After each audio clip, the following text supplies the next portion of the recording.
Welcome to the Valentine's Day special of Cellar Chats with the weekly wine flights here at Second Glass. My name's Chris. If you've not seen these before, I don't know what you're doing with your life. Clearly, I'm the most popular person on the social medias ever. That's not true. If you've not seen these before, every week I sit down in the lovely cellar here at Second Glass. I taste through their weekly wine flights, which start on Wednesdays and go through the weekend or until they run out of, different regions, different producers. Sometimes we do producer focuses, sometimes we do grape focuses. But at the end of the day, it's fun wine that's really delicious that we want to share with you. You come in, you get a flight for one single price, you get a half glass of each, and you get to have a good time. And you get to be at Second Glass. So how can you go wrong? So, no surprise here. We're going into Valentine's Day, although it falls on a Monday, which is weird. So we're celebrating almost a full week early. And we're talking, we're talking love, naturally, with wine. What does that mean? That means we're talking about wines that are naturally made. I'm not going to go down the whole rabbit hole of natural wines because, frankly, we just don't have that kind of time. And it's just a big headache. But at the end of the day, these are wines that we're featuring this week that are not made with a bunch of manipulation. They're made from grapes that are, from vineyards that were farmed sustainably and organically. Foremost and the most important thing about it is that they taste delicious. So let's get started. So as you can see, when you popped on here, I started out with little bubbles. I got it in my glass already because I just couldn't wait. Get the palate going. Woo, hello.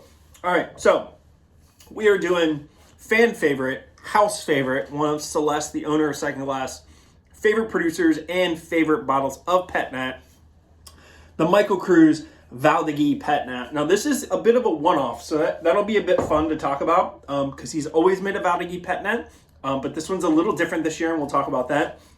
Then we're going to jump over to the lovely guy over at Maison Noir, Andre Mack, a pretty legendary dude in the wine industry. Guy has worked at incredible places, but at the end of the day, he is a super cool guy who loves wine and loves having a good time. So what's wrong with that? And then what I will, call the most OG natural winemaker in California, and he is, without quotes, a natural winemaker, Chris Brockway's Brock Cellars, the Love Red. So let's jump into it. So Michael Cruz, seriously, these labels, dope. One of the best in the business.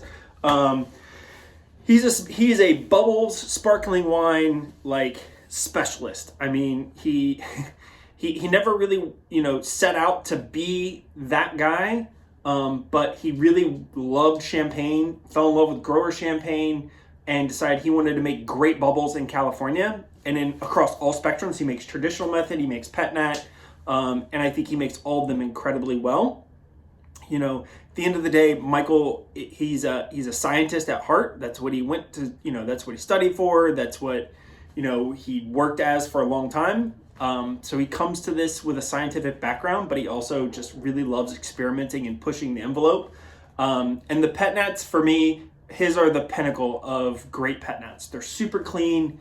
I really love that he disgorges them, which means a lot of Pet Nats are cloudy. His are very clear, as you can see. Just a lovely, gorgeous color. There's not a right or wrong here. It's more of a stylistic choice. But I like the cleanliness that this gives. So in 2020, as many of you may recall, that was a huge fire vintage in California. So generally speaking, his Valdegui is done as a rosé. But in this vintage, he kind of took from his most famous vineyard, Rancho Camilas, which is in Napa Valley. It's the first vineyard he ever worked with. And he made a non-rosé Valdegui Pet Nat over the concerns of smoke taint.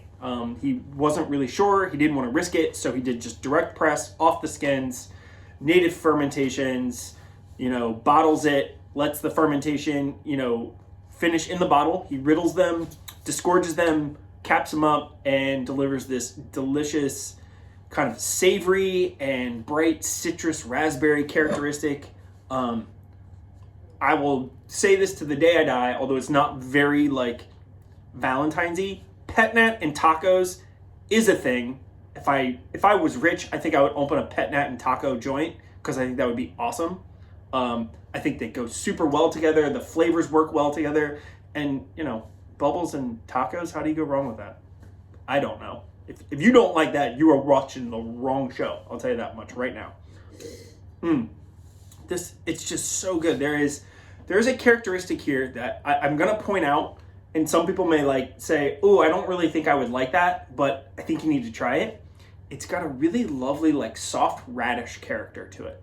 Now, if you don't like radishes, you may not like it, but you should try it because it is fascinating. And again, it goes back to that. I think it would go great with tacos. You know, you think little pickled radishes on top of your like fresh street tacos, nothing better. And again, you know, the other thing that's fun is that this is a grape Valentine, not a grape most people know a lot about. Very light, very similar to Gamay, a little lighter than Pinot Noir. But this is grown in the heart of Cabernet land. This is, you know, Napa Valley, the Rancho Caymilas.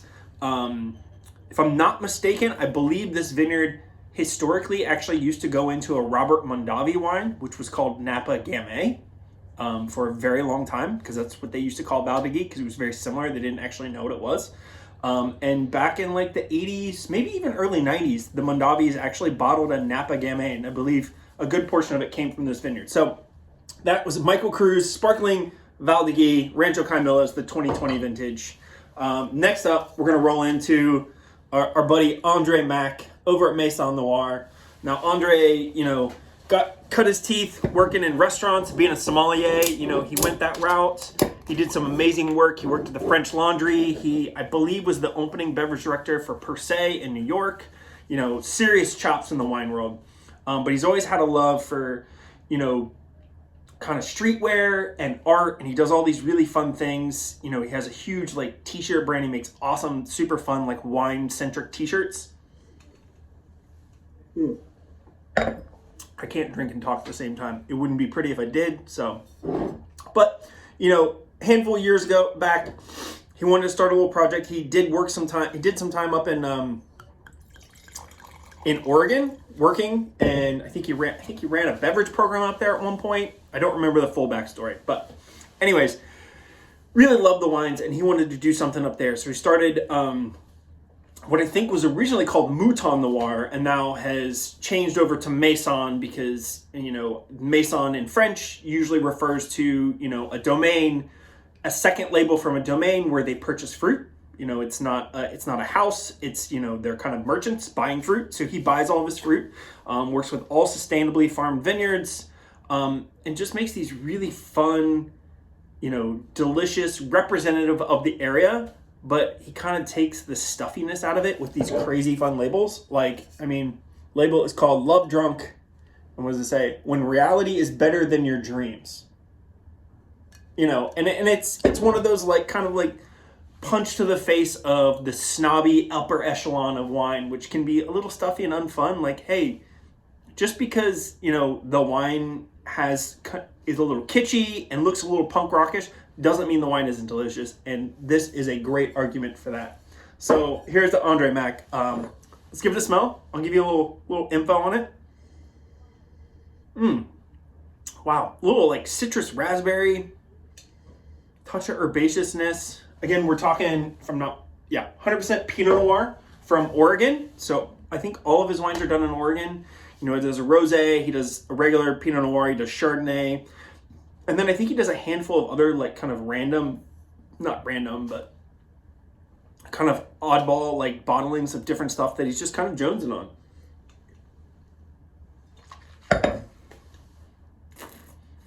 on. Wow. That mouthfeel. It is on the nose, it's very clean, really bright and fresh. It's not super complex on the nose, but on the mouth, it is like rich mouth coating, like raspberries and cream with a little bit of like citrus zest. Wow. And like just a soft like touch of like green herbaceous, like spicy greens, like in a good way. Again, going back to maybe like a little like radish green on top of that, adding complexity to like the sweeter, riper fruit. Not a sweet wine by any means, but that sensation you get from sweet, ripe fruit.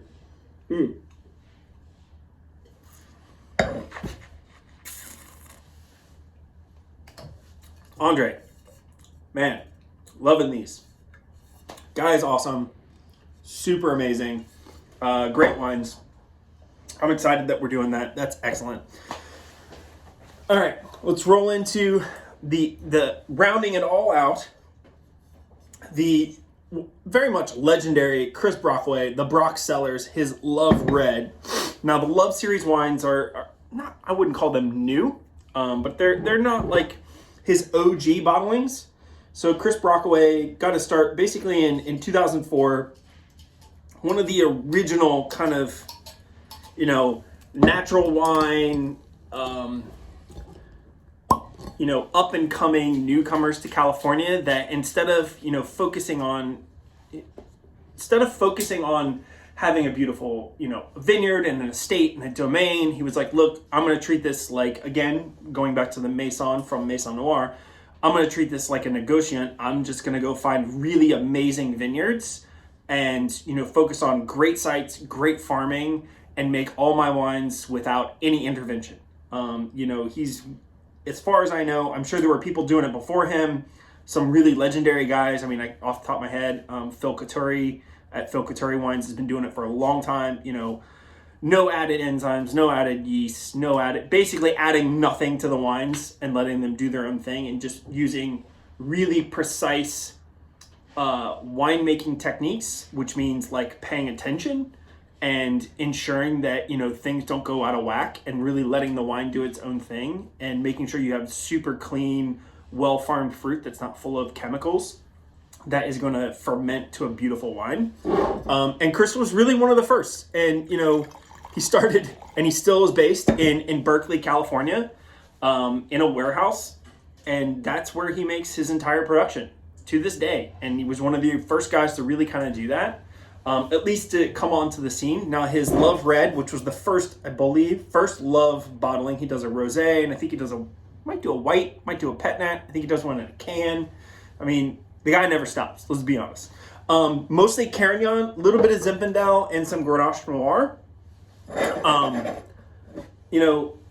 I really, really like what Chris does. He was written up in the kind of pivotal California wine book written by John Bonet, the New Wines at New California, which basically just talked about all of the guys that were kind of changing the game in California. And it mostly was focused on producers that said, hey, Cabernet is excellent and that's a great thing, but that's not the only thing we can do out here, and he sort of just kind of went and looked at all these trailblazing producers that were just really putting a focus on really great farming, great winemaking techniques and practices that just weren't traditional, from California, at least what people thought is traditional, particularly throughout the 90s and early aughts. And Chris Brockway was, again, a big proponent of that, and he's inspired so many people and worked with so many people. We can all thank him for the amazing wines that are out there that we all love that fall into this category, because it's highly unlikely that those guys at least weren't somewhat inspired by or hadn't heard about Chris and his project in Berkeley. And with a blend like this, mostly Carignan, again, it's like 50% Carignan, some Zin, Grenache. Carignan and Zin have a long history in California, particularly Zin. It's got that California sunshine, but there's tons of freshness and great texture. It's been a long time since I had this wine. It smells amazing. I can't wait to taste it.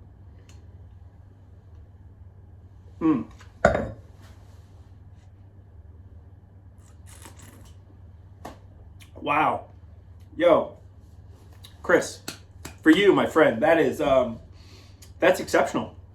And one of the other things that he did, and I don't mean to harp on and on about Chris Brockway, but I don't know if he always gets the credit that he deserves as being, again, there's other guys out there that were there before him doing these things and they deserve credit too, but there's a lot of great names out there that really have benefited from his style of, what he did, which was going out, sourcing all over California, not being so concerned about specifically where it is to sell it as like a brand as Napa or Sonoma or whatever, what have you.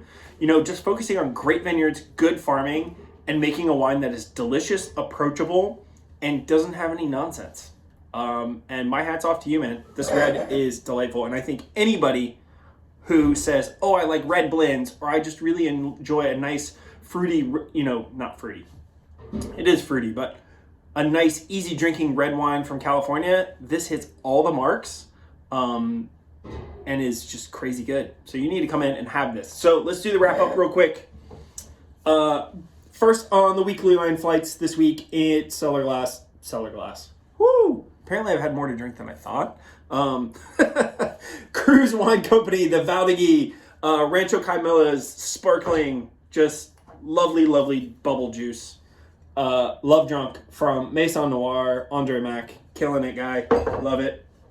And again, Brock Cellars, Love Red.